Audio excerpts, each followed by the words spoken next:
دشوان راضی بم نوه دومان دستا چند سال اقلیان باش بوی سال مال آن آقا یعنی واد چکر نه انتیکه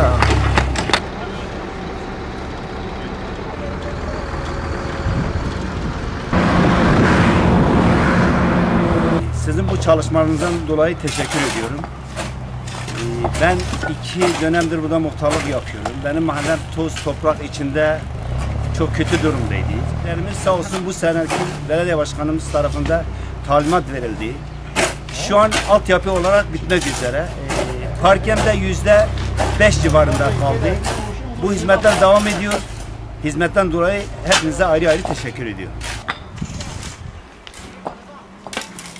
Bu imalatı sadece üstündeki materyalden hariç o da toz tozu değil. eskiden همین توپراخ بود داره و تازه این سال پارکت کرد